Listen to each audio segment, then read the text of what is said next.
Andrewsarchus. The name sounds like a law firm. The skull looks like something that ate the lawyers.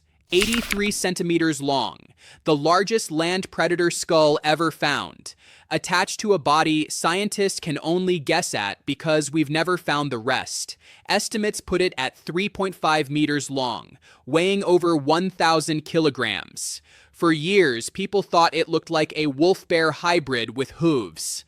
Modern analysis suggests something different. It was likely closer to entelodonts and hippos. Picture a carnivorous pig with a massive elongated snout.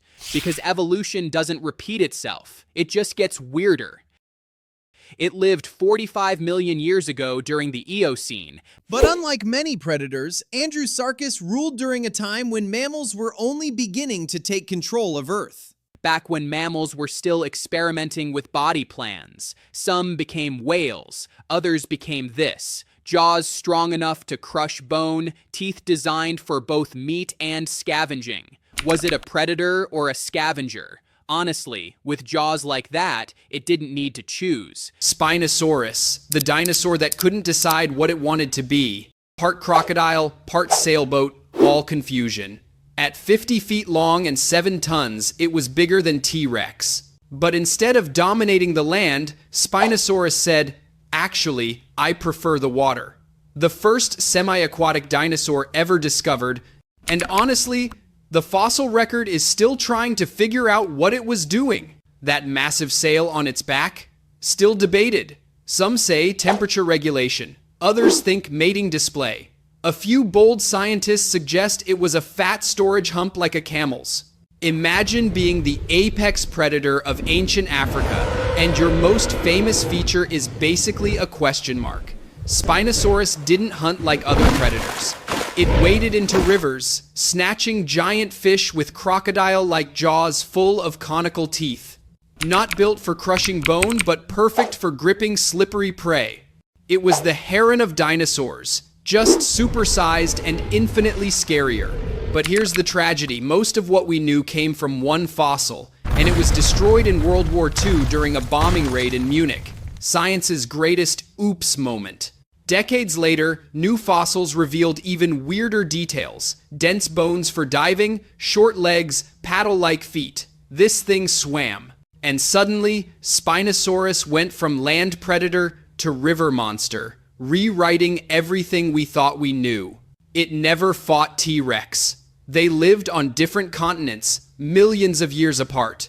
But Spinosaurus didn't need the rivalry. It carved its own niche, became its own legend, and left paleontologists arguing over its lifestyle like it's a celebrity scandal. Respect the sail. Fear the fish eater. Smilodon, the saber-toothed cat. Not a tiger, that's a misnomer that stuck for a century. Smilodon was closer to modern lions in body plan, but heavier, much heavier. Up to 400 kilograms, with forequarters so muscular the proportions look wrong by modern standards. The canines reached 28 centimeters. They weren't for crushing bone, they were too long, too fragile for that. Smilodon hunted by restraining prey with extraordinary upper body strength, pinning it until it couldn't move, then driving those canines into the throat or abdomen with surgical precision. A killing method that required complete physical domination before the killing blow. Fossil evidence suggests pack behavior. Multiple individuals, coordinated hunts targeting megafauna, mammoths, giant ground sloths, horses. Prey that no single predator could take alone. Smilodon survived for over 1 million years. It went extinct 10,000 years ago. The megafauna it depended on disappeared first. Hunted out, climate shifted, gone. A perfect killing machine with nothing left to kill. The Komodo Dragon, the lizard that science refused to believe in until they saw it with their own eyes. For decades, people thought the rotting bacteria in its mouth caused slow death. Nope. One bite delivers actual venom, anticoagulants that prevent blood clotting and drop blood pressure into free fall. The dragon doesn't chase. It bites once and follows, sometimes for days. Prey animals stagger, collapse, go into shock. Then the dragon arrives for dinner. These reptiles grow 10 feet long, weigh up to 300 pounds, and sprint at 12 miles per hour in short bursts. They've been perfecting ambush tactics on Indonesian islands for 4 million years. Villagers lose livestock regularly. Tourists who wander too close lose more. Even zookeepers have died after bites from infections and venom complications, because there's nothing minor about venom that makes you bleed from every wound simultaneously. The Komodo doesn't roar or posture.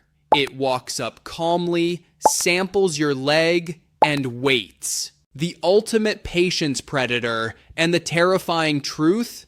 We only discovered the venom in 2009. For centuries, we underestimated them. They never underestimated us. Titanoboa. The largest snake ever discovered lived 58 million years ago in what is now Colombia, and nothing alive today comes close. Titanoboa cerahonensis reached 13 meters in length and weighed over 1,100 kilograms. At its thickest point, its body was roughly the diameter of a full-grown human's waist. It killed exactly the way modern constrictors do, coiling around prey and tightening with every exhale until cardiac arrest. The difference is scale. The reticulated python, the largest snake alive today, maxes out near 7 meters. Titanoboa was nearly twice that and many times the mass. Scientists estimate its constriction force was sufficient to crush the rib cage of a crocodilian. It lived in tropical swamp systems, rivers, and dense forest floors throughout what is now South America. It didn't chase. It waited, partially submerged, completely still, until something warm-blooded moved within range. Then, it moved. You wouldn't have registered it as a threat until it already had you pinned to the ground. Arctodus. Short-faced bear. Terrible name for something that stood 3.5 meters tall on its hind legs and weighed 900 kilograms. For decades, scientists thought it was a pursuit predator. Long legs built for chasing prey across open Ice Age terrain. Recent bone analysis proved otherwise. Those legs were too fragile for sharp turns and high-speed chases. The skeleton wasn't built for sprinting. It was built for walking massive distances without tiring. The real strategy: arrive, dominate, steal. Arctodus likely traveled enormous ranges following the smell of death, then walked into whatever kill was in progress and refused to leave. A bite force over 4,000 newtons meant no predator argued. Direwolves backed down. Saber-toothed cats retreated. When Arctodus showed up, the kill changed ownership. It didn't need to hunt. It just needed to exist at a size where nothing wanted to find out what happened if they stayed. Giganotosaurus. The name means giant southern lizard, and it earned every syllable. Longer than T-Rex by a full meter, built like a freight train with teeth. 13 meters of predatory perfection stalking Cretaceous Argentina. But here's the twist. Its bite was weaker, way weaker. Maybe 6,000 pounds compared to T-Rex's double. So how did it survive? How did it take down prey that weighed 70 tons?